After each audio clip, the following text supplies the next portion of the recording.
거룩한 주일 아침에 거룩하신 하나님 앞에 나온 모든 성도님들을 주님의 이름으로 축복합니다. 자, 이 시간에도 성령님께서 말씀을 조명해 주시기를 원합니다. 그래서 우리가 잘 깨닫고 이해할 수 있도록 우리의 마음판, 신비에 그 말씀이 새겨지는 역사가 있기를 축원합니다.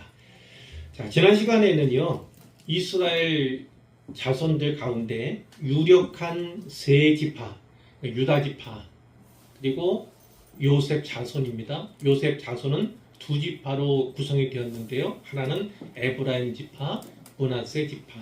므낫세는 반 지파죠. 2분의 1 지파가 가나안 땅에서 기업을 얻었는데, 이 유력한 세 지파가 땅을 분배받은 내용이 지난주에 살펴본 내용이었어요. 오늘은 여호수아 18장, 19장을 본문으로 해서 나머지 7개 지파가 땅을 분배받는 내용을 살펴보도록 하겠습니다. 그리고 맨 마지막에는 여호수아가, 지도자인 여호수아가 맨 마지막에 기업을 받는데요. 그래서 모든 분배 사역이 끝납니다. 그것이 오늘 우리가 다룰 본문입니다. 본문 속으로 들어가 보겠습니다. 18장 1절에 보시면 이스라엘 온 회중이 실로에 모여서 회막을 세웠다. 실로에 회막을 세웠다. 이전에 회막, 성막이라고도 하는 그 회막이 어디에 있었냐면 길갈에 있었습니다. 길갈이 이스라엘의 진영이었죠. 그 세 지파에게 땅을 분배한 곳도 바로 길갈이었던 거예요. 그런데 아직 땅 분배가 끝나지 않은 시점, 땅 분배가 진행되는 이 시점에 여호수아가 길갈에 있던 회막을 실로로 옮긴 것입니다. 실로는 에브라임 지파에게 주어진 땅이에요. 기업으로 주어진 땅이에요. 가나안 중심부에 위치한 곳이고요. 그리고 다윗 시대에 이르기까지 종교적 중심지로 널리 알려진 곳이 바로 실로입니다. 매우 중요한 곳이죠. 그러나 이 시점에 나온 것처럼 이스라엘 자손 중에 아직 기업받지 못한 지파가 7지파나 되었습니다. 7지파. 자, 여호수아가 이스라엘 자손에게 이렇게 얘기합니다. 3절에 보니까 너희가 너희 조상의 하나님 여호와께서 너희에게 주신 땅을 점령하러 가기를 어느 때까지 지체하겠느냐. 내용이 조금 어려워요. 여기는 땅을 점령하는 걸 얘기하고 그 뒤에 또 4절에 보니까 땅을 분배할 것처럼 그려오라 이렇게 또 얘기를 하고 있어요. 그러니까 어떤 내용인가가 명확치 않은데, 예를 든다면 땅을 취하는 일을 이렇게 조금 막연하지만 이렇게 받아도 될 것 같아요. 책망하는 투지요. 어느 때까지 시작했느냐. 왜 책망을 합니까? 왜? 일에 소극적이에요. 분배받는 일, 또 점령하는 일에 소극적인 것. 아니합니다. 기다리고만 있어요. 그러니까 더 이상 두고 볼 수가 없어요. 여호수아가 강력하게 권고하는 거죠. 즉각적으로 행동에 옮겨라. 그 행동에 옮길 내용이 어디에 있냐면 4절에 있습니다. 각 지파에서 3사람씩 선정하라. 그러니까 7지파가 남았으니까 어떻게 됩니까? 3사람씩 선정하라. 내가 그들을 보내리니 그 땅을 두루 다니면서 땅을 그려 가지고 돌아올 것이다. 그러니까 분배받을 땅을 측량해 오라는 겁니다. 지명도 알아오고 그 곳이 어떠한 곳인지 세세하게 청탐하듯이요. 정탐꾼을 보내는 것은 아니지만 어느 땅을 분배받을지, 그곳의 형세는 어떤지 그거를 낱낱이 살피고 돌아오라는 겁니다. 그러면 그 땅을 7지파에게 나누어 줄 7부분으로 나누게 될 것이고요. 그게 나오죠. 유다 지파 얘기가 나옵니다. 요셉 자손이 이미 그 받은 땅에 대한 얘기가 나와요. 그 중심으로 해서 위나 혹은 아래나 이렇게 그려오라 이런 얘기를 하고 있는 것을 보게 됐죠. 자, 요약적으로 말씀드리면 이렇습니다. 이제까지 분배 상황이 사실이에요. 유다 지파에게 많은 땅이 분배되었습니다. 그러니까 전체로 따지면 정확하지는 않지만 약 3분의 1가량이 유다 지파에게 주어진 거예요. 요셉 지파, 그러니까 에브라임 지파와 므낫세 반 지파에게 주어진 땅에도 3분의 1 정도가 됩니다. 그러니까 전체 가나안 땅 가운데 약 3분의 2 정도가 분배된 거예요. 세 지파에게. 그리고 나머지 지파들에게 약 3분의 1의 땅이 이제 분배가 되는 그런 과정이다. 이렇게 보시면 되는데, 그렇게 7개의 지역으로 나눠서 7개 지파가 제비를 뽑게 될 거다. 이렇게 말씀을 하는 것이죠. 8절에 보니까 그 땅을 그리러 가는 사람들, 각 지파에 3명씩이 선발되었죠. 그 선발된 사람들이 어떻게 해야 합니까? 땅을 두루 다니면서 결국은 7 부분으로 책에 그려와야 되는 겁니다. 그래서 그것을 진영에 있는 여호수아에게 보고하면 되고 제비 뽑아서 분배하게 되는 것이죠. 자, 여호수아 이런 의도가 어떻습니까? 지체하는 것 같아요. 너무 안일한 것 같아요. 기다리고만 있는 것 같아요. 그러니까 책망조로 서두르라고, 해야 할 일을 마땅히 하라고 이렇게 얘기를 하는 거죠. 땅을 돌아보고 측량하게 합니다. 성읍의 명단을 작성케 합니다. 그리고 그림을 그려서 제출하게 되는 거예요. 자, 어떤 것이 있습니까? 어떤 것을 우리가 살필 수 있습니까? 막연했던 것을 구체화시키는 겁니다. 우리에게 어떤 마음의 소원이 있어요? 기도의 제목이 있어요? 그런데 막연하게가 아니라 구체적으로 기도해야 합니다. 그러기 위해서는 그림을 그리는 것이 중요하죠. 그림을 그리는 건 너무나 중요한 것입니다. 그것을 여호수아가 요구하는 거예요. 그럼 어떻게 됩니까? 이제 그 땅에 대한 열망이, 그리고 그 땅을 쟁취하고자 하는 의지가 다시금 살아나겠죠. 여호수아가 원하는 건 바로 이것이고 하나님이 원하시는 것이 바로 그것이다. 이렇게도 말씀을 드릴 수가 있겠습니다. 자, 이렇게 해서 첫 번째 제비 뽑게 된 지파가 누구냐면, 어느 지파냐면 베냐민 지파입니다. 11절에 베냐민 지파 경계가 나오죠. 그런데 이 베냐민 지파 그림에도 보실 수 있지만 베냐민 지파 위치가 어떻습니까? 아래 유다 자손, 유다 지파, 북쪽에 요셉 자손, 에브라임과 므낫세, 그 경계 가운데 위치해 있어요. 그렇죠? 동서남북 경계가 이 18장에 쭉 나와 있어요. 그러면서 우리가 그림을 보면 작다 이런 생각하죠. 다 큰데 왜 이렇게 작아? 작다는 게 보여지는데, 하나님께서 그에게 작은 땅을 주신 건 뭡니까? 이유가 뭐예요? 인구가 적기 때문이에요. 인구가 적기 때문에 작은 땅을 주신 거다. 이렇게 볼 수가 있어요. 21절에 보니까 베냐민 지파가 받은 성읍들에 대해 나오거든요. 근데 여리고는 우리 잘 알잖아요. 베델 이런 땅도 대체로 다 알고 있는데 12성읍을 받았고요. 28절에 보니까 여부스, 곧 예루살렘 얘기도 나오고요. 또 14성읍 얘기도 나오네요. 그러니까 26개의 성을 받았다는 것을 우리가 알 수가 있는데, 20절에 보니까 벳 아라바 이런 지명이 나와요. 이런 성읍의 이름이 나옵니다. 근데 이 아라바는요, 유다 지파에게 이미 기업으로 주어진 그런 땅이에요. 그런 성읍이라는 거죠. 그러니까 유다 지파가 받은 성읍 목록에도 등장을 한다. 그럼 어떤 걸까요? 그 성읍은 유다 지파와 베냐민 지파가 공유하는 거예요. 그러니까 두 지파가 거기에 공존하게 되는 것이죠. 이렇게 경계가 흐릿해요. 그러니까 한 곳에 두 지파가 있어요. 그럼 어떻게 합니까? 경쟁할 수 있고 갈등이 일어날 수도 있어요. 그런데 하나님이 원하시는 건 무엇입니까? 그렇게 하시는 것은 갈등하거나 혹은 경쟁하라고 하는 것이 아니라 거기서 진짜 공존하라는 거예요. 너희가 이만큼 가까운 사이다. 이것을 보여주기 위한 거라고요. 어차피 야곱의 아들들로 이루어진 그 아들들의 이름을 빌려서 얻은 지파들 아닙니까? 그러니까 결국은 경쟁 상대가 아니고 다 형제다, 다 자매다, 이런 의식 가운데 공존을 하나님께서 원하시는 것이다 라는 것을 볼 수가 있습니다. 이렇게 베냐민 지파가 받은 땅은요 작잖아요. 뿐만 아니라 저 지역은요 황무지예요. 뿐만 아니라 척박하고 건조한 땅도 꽤 속해 있습니다. 그러니까 어때요? 아니, 땅도 적은데 좋지도 않아. 그러면 어떻게 될까요? 불평할 수 있겠죠. 원망에 날 수 있겠죠. 그러나 하나님께서 어떤 분이라고요? 공평하시다고 지난주에도 말씀을 드렸잖아요. 하나님께서 작은 땅을 주신 이유가 있는 것처럼 또 좋지 않은 땅을 주신 이유도 있다는 거예요.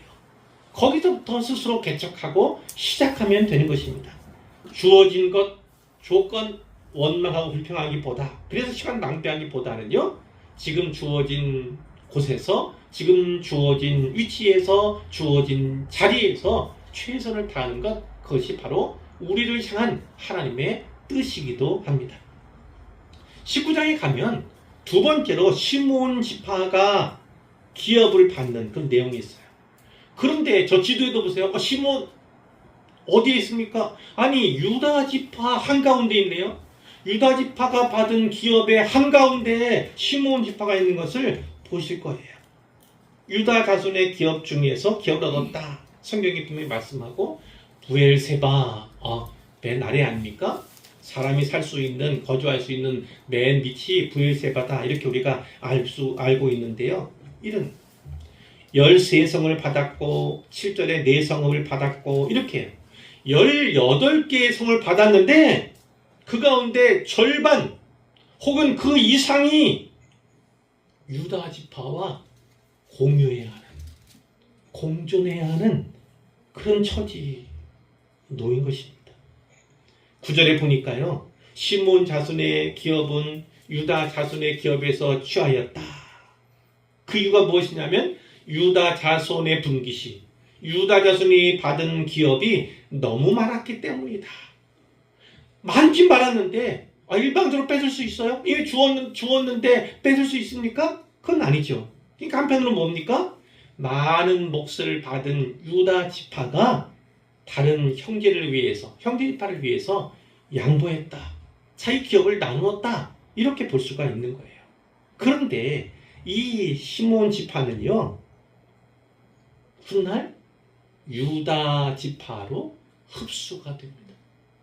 일부는 떠나서 요셉 지파 땅 가운데서 거주하게 돼요. 흩어져 살게 된다. 이 시므온에 대해서는 뒤에서 결론 부분에서 할 말이 많이 있습니다. 자, 10절에 보니까 셋째로 스불론 자손이 제비 뽑아서 12성읍을 받았다. 그런데 이 12성읍이 위치한 이곳 어딘지 지도를 보세요. 스불론이 어디 있나? 스불론 여기서 멀어서 잘 보이지 않을 만큼 작은 땅이죠. 작은 땅. 이 북쪽에 있는 땅들을 이제 나눠 갖게 되는데 거기는요 저지대예요. 저지대에 위치한 척박한 땅을 그들이 이제 소유하게 되는 거예요. 17절에 보니까 네 번째로 이사갈 지파 나옵니다. 이사갈 지파도 크지 않네. 16성을 받았는데 크지 않아요.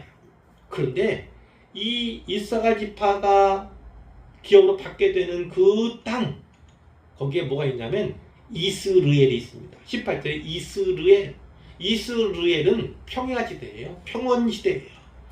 이 이스라엘 평야는요, 이스라엘의 빵 바구니다 이렇게 불릴 정도로 아주 비옥한, 가나안 땅에서 가장 비옥한 땅, 바로 거기에 이 이사갈의 기업이 있었던 거예요. 뿐만 아니라 사통팔달 교통도 좋아요. 그런데 어떨까요? 전에도 말씀드렸죠? 좋은 땅에는요 적이 많아요. 그러니까 그 땅 좋지만 빼앗아야 한다고요. 그리고 결국은 오랜 기간 이 이사갈 지파가 그 적들을 쫓아내지를 못해요. 그런 곳이 바로 이스르엘이 또 포함된 이사갈의 기업이다. 이렇게 볼 수가 있어요. 그러니까 진짜 좋다고 하는 것 좋은지 아닌지 잘 몰라요. 중요한 건 척박하고 건조한 땅은 개간하면 되고 산지면 개척하면 되는 것입니다. 주어진 환경에서 최선을 다하면 되는 거예요. 그런데 반면에 좋은 땅 얻었다고 내 기업이 좋다고 자랑할 것만 아니에요. 적들이 많고 그 적들을 쫓아내지 못하면 그건 자기 기업으로서 자기 자산이 되는 것이 아닌 거죠. 오늘날 우리의 삶의 모습 속에도 동일한 원리를 적용할 수 있습니다. 24절에 보니까 다섯 번째로 아셀 지파가 나오죠. 아셀 지파 26절에 보니까 갈멜, 그럼 갈벤산, 지중해 쪽이구나, 바다 쪽이구나 이렇게 볼 수가 있어요. 28절에 시돈이라는 도시, 그리고 29절에 보니까 바다, 그 바다는 저기 대해 이렇게 되어 있는 지중해를 말합니다. 지중해 연안의 땅을 기업으로 받았다. 아셀 지파가 볼 수 있어요. 또 납달리 지파 여섯 번째로 32절에 있는데 어떻게 되어 있습니까? 38절에 보니까 19개의 성읍을 받았다. 이 아셀 지파도 납달리 지파도 사실 이 지중해와 요단강 사이에 좋은 위치예요. 거기도 역시 평야지대다 할 수 있는 좋은 땅인데 그 땅을 기업으로 받게 된 거죠. 마지막으로 40절에 보니까 단자손의 지파, 단지파가 나오죠. 단지파. 그런데 그림에 보면 단이 두 군데예요. 그렇죠? 두 군데예요. 중간쯤에 있고 또 북쪽에도 또 있는 것을 보게 되고요. 46절에 보니까 요빠, 요빠는 항구 도시죠. 지중해 연안이구나 알 수 있는 그 중간에 있는 거기를 말하는 거예요. 그것을 받은 거예요. 47절에 보니까 그런데 단자손의 경계는 더욱 확장되었다 이렇게 얘기하죠. 마치 긍정적으로 얘기한 것처럼 보인다고요. 이는 그 이유가 무엇이냐면 단자손이 올라가서 레셈과 싸워서 그들을 점령했다. 그곳을 점령했다. 그리고 거기에 거주했다. 그래서 조상인 단의 이름을 따서 레셈 지역을 단이라 불렀다. 이렇게 얘기를 하죠. 그래서 훗날 어떻습니까? 단에서 부엘세바까지 그러면 맨 북쪽 단에서 맨 아래쪽 부엘세바까지, 그러니까 남북으로 가장 긴 거리, 이스라엘 영토를 나타낼 때 사용하는 그 관용적인 표현이 되죠. 수거가 되어 있는 그런 것인데 바로 이 레셈을 그들이 정복했기 때문이에요. 이렇게 보면 이 단지파가 참 진취적이구나 이렇게 오해할 수 있습니다. 오해할 수 있어요. 근데 아래쪽에 중간에 있는 그쪽에 원래 기업을 받은 거거든요. 그 땅이 블레셋 사람들의 땅이에요. 근데 블레셋 사람들한테 이기지를 못합니다. 오히려 쫓겨가요. 쫓겨나. 그러다가 어떻게 합니까? 도저히 안 되겠다. 여기서는 못 살겠다 싶어가지고 올라가는 겁니다. 북쪽으로. 그래서 레셈, 어느 족속은 정확히 몰라요. 그런데 중요한 건 하나님께서 기업으로 주신 땅, 그 가나안 땅 있잖아요. 거기에는 7 족속이 산다. 다 낱낱이 말씀해 주셨잖아요. 그들이 어디 사는지 알려주셨잖아요. 그런데 거기에 레셈이라고 하는 족속은 없어요.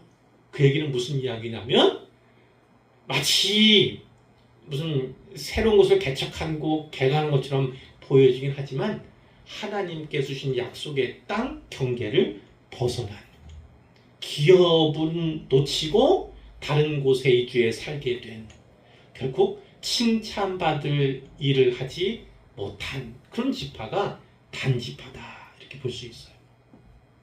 이제 49절 이하만 남았는데 모든 지파들이 다 땅을 기업으로 받았습니다.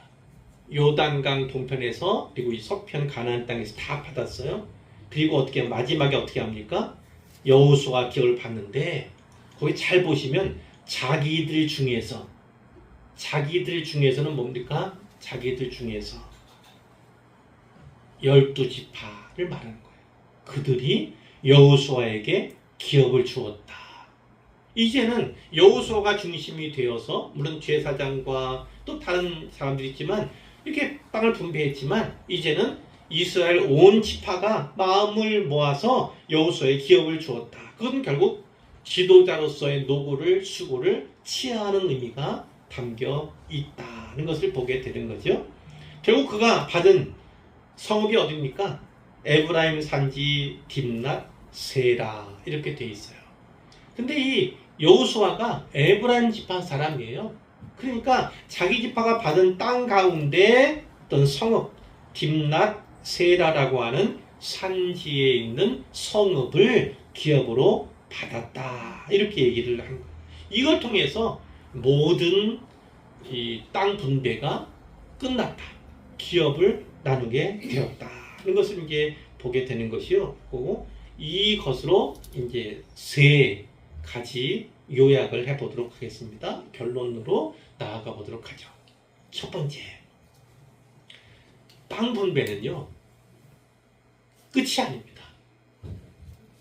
이제 시작과 같아요. 시작과 같아요.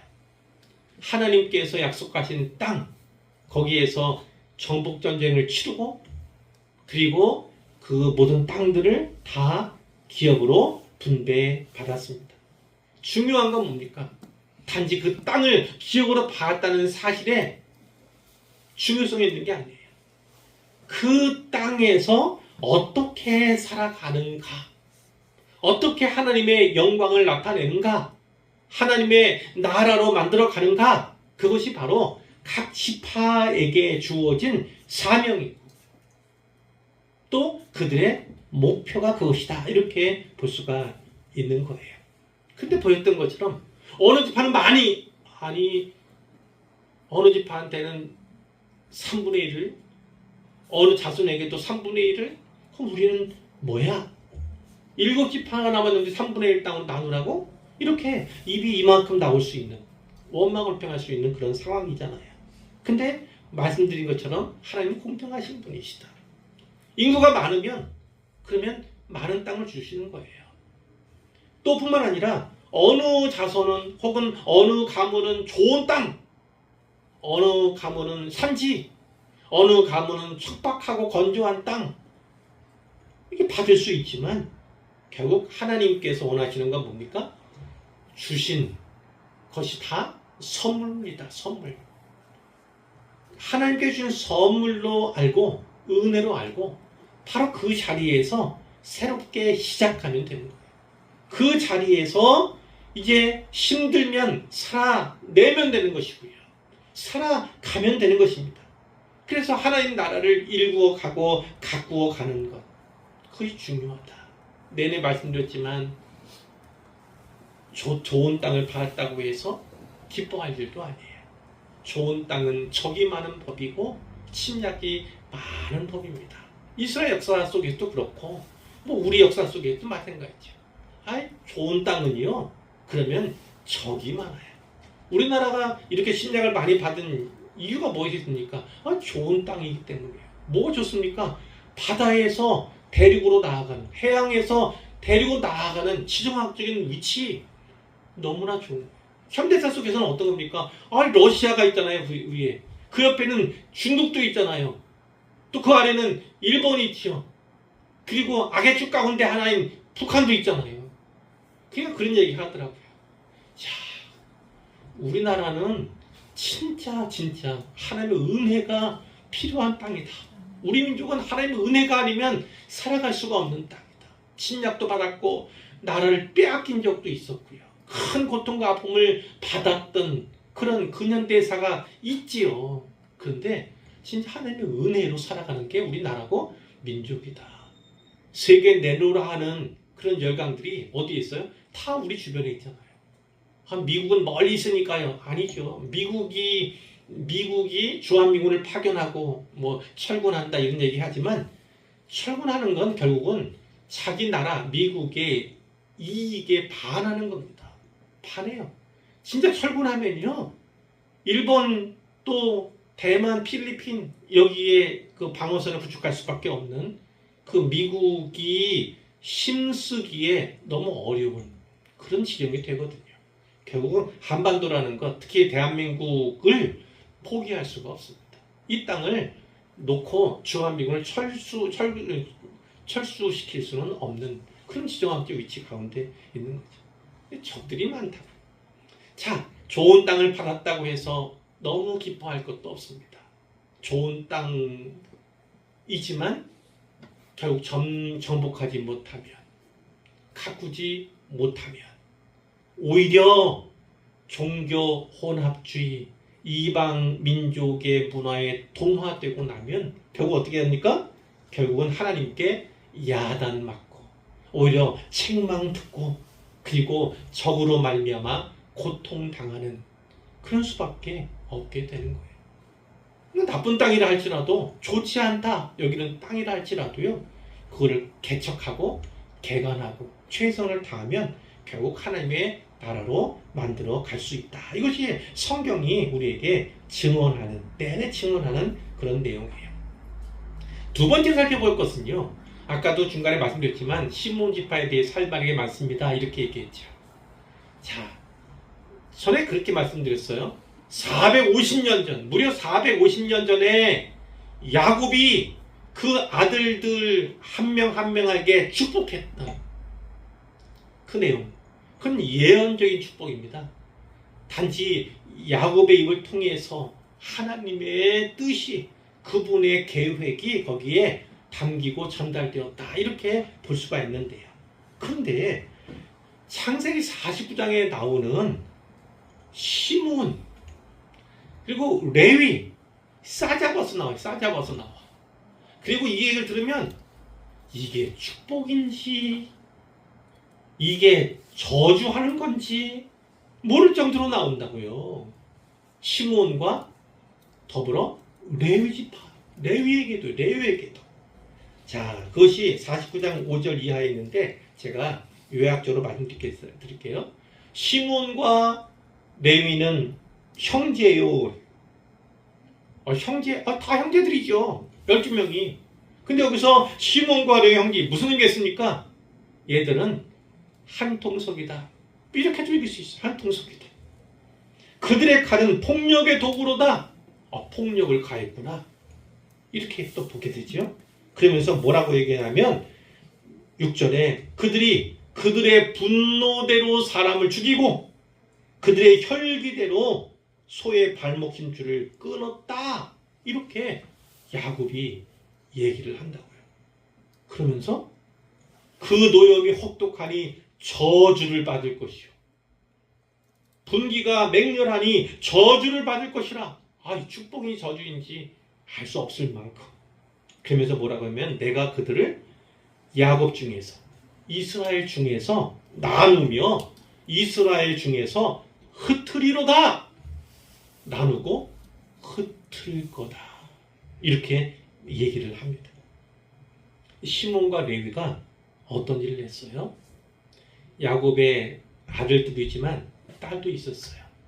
디나라고 하는 딸이 있었거든요. 근데 그 디나가 그 세겜 지역의 추장이라고 할 수 있는 세겜에게 이제 못된 짓을 당합니다. 근데 이 세겜이라고 하는 사람이 사실은 이 디나를 연모했던 거예요. 연모하다가 그 지점까지 간 건데 그래서 책임지겠다 이런 거죠. 그래서 혼인하자 혼인 요청을 합니다. 이 세겜의 아버지 하몰이라는 사람이 이제 야곱에게 와가지고 청혼을 하는 거죠. 청혼을 이렇게 혼인을 성사시킵시다. 근데 그때 야곱은 어떤 처지였을까요? 나그네 세겜 지역에서 나그네로 살아가던 처지니까 청혼을 받아들이고 통혼하면 이 지역에 자리 잡을 수 있는 그 기회가 되겠죠. 그렇게 생각했을 수도 있어요. 그런데 야곱의 아들들이 아주 격렬하게 반대합니다. 아마 시몬과 레위가 더 반대했던 것 같아요. 그래서 무슨 얘기를 합니까? 저 사람들 할례 받은 사람 아닙니다. 할례 받지 못한 자와 통혼할 수 없습니다. 이렇게 얘기를 하는 거예요. 근데 이 하몬이라는 사람이 가죠. 추장인 세겜이 명령을 내립니다. 우리 다 할례 받자. 그러니까 디나에 대해서 그 연모의 마음이 사실은 많이 있는, 그리고 야곱의 지파에 이 야곱의 가족에게 마음이 열린 이런 상황을 연상할 수가 있는데 이 사람들이 다 할례를 받는다고 해요. 할례 받았으니 옴삭달싹 할 수 없죠. 근데 3일째 되던 날 어떤 겁니까? 바로 이 시몬과 레위가 사람을 이끌고 쳐들어가는 겁니다. 옴삭달싹 못하는 그때 다 죽여버려요. 그리고 아이들하고 그 부녀자들 다 사로잡아 와요. 모든 재물들을 다 노략하고 약탈합니다. 근데 그거를 야곱이 기뻐하지 않았고 하나님도 기뻐하지 않았던 거예요. 그래서 야곱이 어떻게 하는 거라고요? 마치 저주와 같은 축복인데 축복이 아니라 저주와 같은 기도를 하잖아요. 예언을 주잖아요. 네 이스라엘 형제 중에서 네 형제들 중에서 나뉘어지고 흩어질 거다. 저주를 합니다. 저주를. 자, 그 결과 어떻게 됩니까? 시므온 지파는 결국 그 예언대로 야곱의 예언대로 흩어지는 거예요. 흩어져 버려요. 결국은요. 자, 그 전에 어떤 일이 있었습니까? 바로 바알부올이라고 하는 바알부올 점술사에게 이제 미혹된, 그리고 이방 여인들과 사귀고 또 교제하는 가운데 우상숭배에 가담한 사건, 바알부올이잖아요.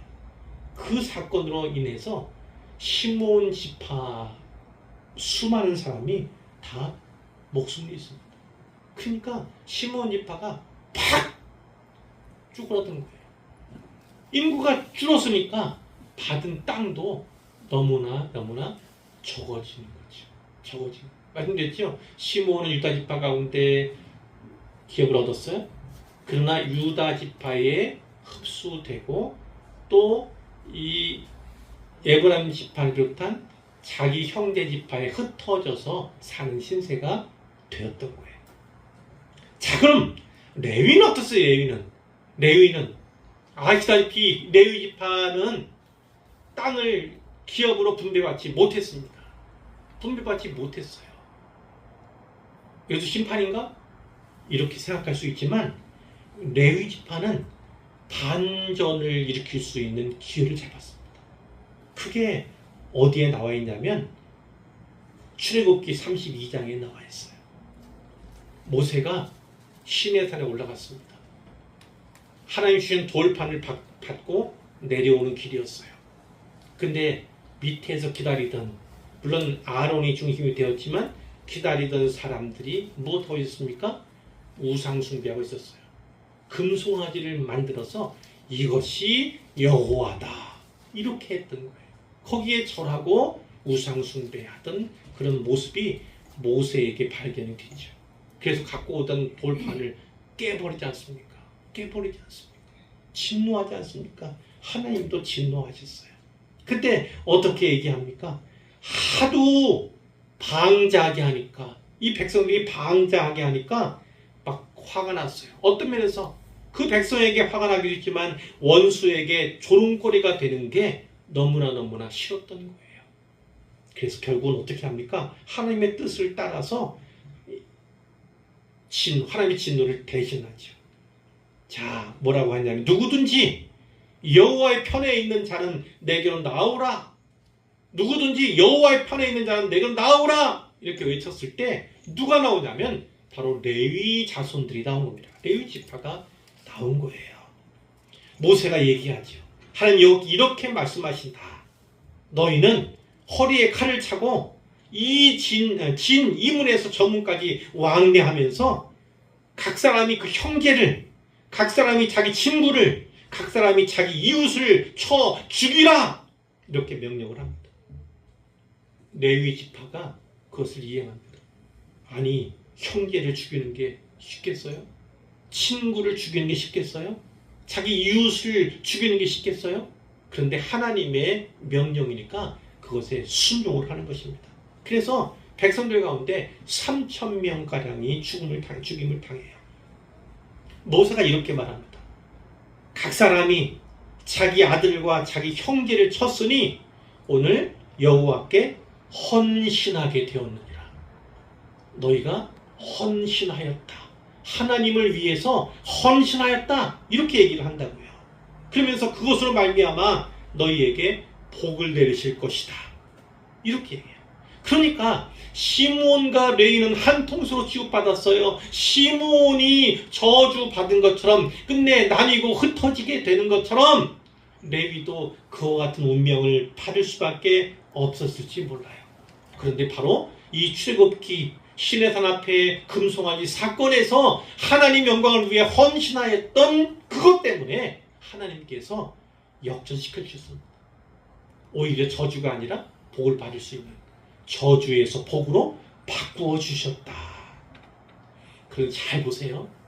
심은 어떻게 됐다고요? 시몬 지파는 나뉘고 흩어졌어요. 레위 지파는 어떻게 됐을까요? 레위 지파는 땅을 기업으로 받지도 못했을 뿐만 아니라 물론 성읍들은 받습니다. 근데 하나님이 어떻게 하세요? 뿔뿔이 흩어지게. 진짜 흩어지게 만드신다고요. 흩어지게. 근데 이 레위 지파에게는 어떤 일 주셨습니까? 땅을 기업으로 받지는 못했지만 하나님이 기업이다.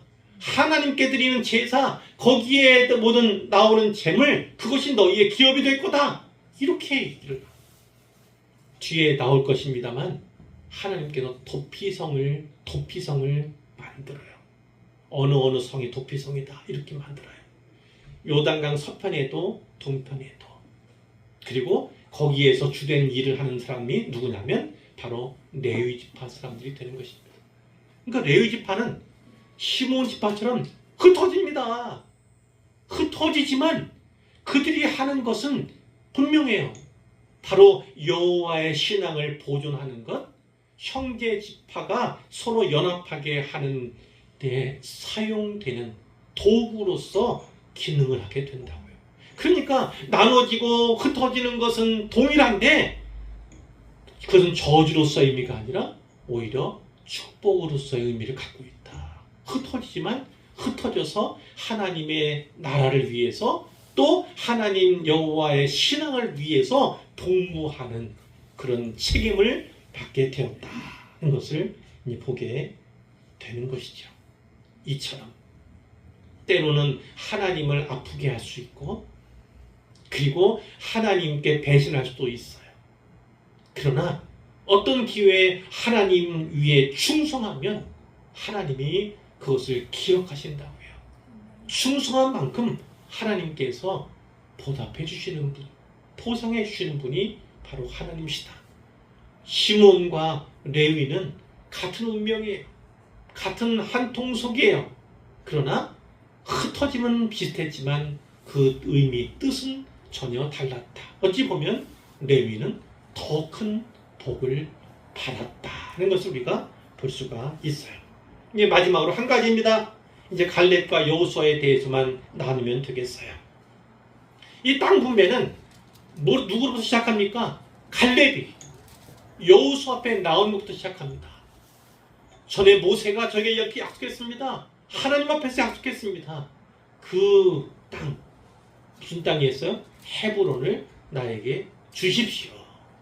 그런데 그 헤브론이 어떤 땅입니까? 산지예요. 좋지 않다는 거예요. 뿐만 아니라 거기에는 아낙 자손이라고 하는 거인족 속에 살고 있어요. 가장 두렵고 가장 위험한 대적이 살고 있는 바로 그 땅이 헤브론인데 그 산지를 내게 주십시오. 이렇게 요청했다. 믿음으로 구했던 사람이 바로 갈렙입니다. 나이가 몇이었어요? 나이가 몇이었어요 그때? 네? 몇이었어요 나이가? 나이가 몇이었어요? 85세였어요. 85세. 85세에 그 산지를 제게 주십시오. 이렇게 얘기했다. 그가 원하는 것은 헤브론이라고 하는 가장 어려운 대적이 살고 있는 땅. 좋지도 않은 땅. 그곳이었다. 거기서 시작해서 맨 마지막에 뭐예요? 여호수아. 이스라엘 지도자 여호수아. 모세를 이은 여호수아가 맨 마지막에 기업을 얻게 되는 거예요. 그러니까 갈렙과 여호수아 하나님께서 어떻게 기억하시는지를 우리가 이해할 필요가 있습니다. 땅 분배의 처음은 갈렙, 마지막은 여호수아. 갈렙에서부터 여호수아까지. 근데 갈렙은 어떻습니까? 제일 처음 분배받은 땅을 약속으로 받았지만 그러나 가장 어려운 땅, 가장 힘겨운 땅, 바로 그곳을 선택한 것입니다. 그 산지를 구했던 거예요. 여호수아는 이스라엘 지도자입니다. 어쩌면 가장 먼저 내 몫을 추정하고 챙길 수 있었을지 몰라요. 그러나 끝까지 기다립니다. 마지막까지 기다리는 거예요. 그리고 어떻게 합니까? 바로 그 백성들에 의해서 감사의 표 혹은 수고와 헌신의 표, 그것으로 기업을 분배받게 되었다는 것을 보게 되는 거죠. 바로 이거예요. 믿음이 있다는 것은 과연 어떤 것일까? 하나님께 충성한다는 것은 과연 어떻게 하는 것일까? 하나님께서 기억하신다는 건 또 어떤 의미가 있고 어떤 차원일까? 묵상하면 좋겠어요. 믿음과 충성과 하나님께서 우리를 기억하신다는 것에 대해서 깊이 있는 묵상을 제가 요청드리는 것입니다. 우리도 갈렙과 같이 여호수아처럼 이런 믿음과 충성의 사람이 되기를 원하고요. 결국 하나님께서 기억하시는 것, 하나님께서 기억하시는 것을 족하게 여기는 그런 신앙인들이 되시기를 주님의 이름으로 축복하고 축원합니다.